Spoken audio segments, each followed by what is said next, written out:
The overdue notice arrived 30 years late. No envelope, just a worn yellow library card slipped under my apartment door sometime while I was out.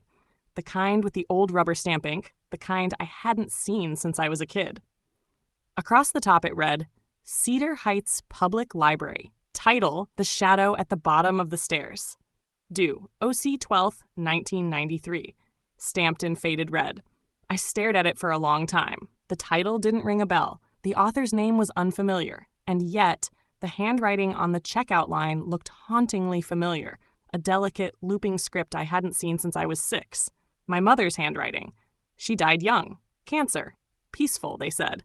I still remember the smell of her perfume, the way she read aloud at night, her voice soft in the dark. Seeing her writing again after all these years felt like a hand reaching out of a grave. That night, I couldn't sleep.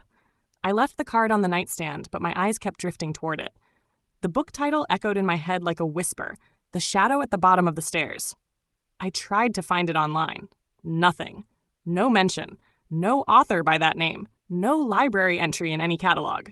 As if it never existed. There was an address printed at the bottom of the card. Not my childhood home. Not the old library's location either. It pointed to a boarded-up duplex on the edge of town. A place long abandoned, plastered with condemnation notices and police tape.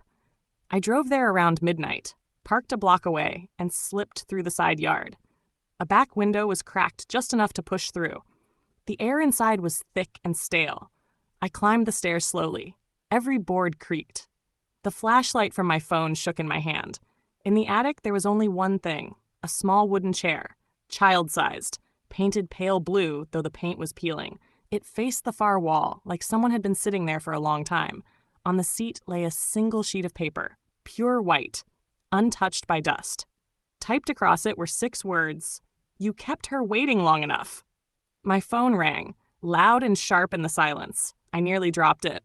The screen read, Cedar Heights Lib. No number. Just those words. I didn't answer. It's been 5 days. The call comes every night at 2:12 a.m., always the same, always unanswered. But something's changed. I've started remembering things. A rainy October day, holding my mother's hand as we walked into a library with green carpets and a strange hush, a book with a staircase on the cover, pages that made me cry for reasons I didn't understand.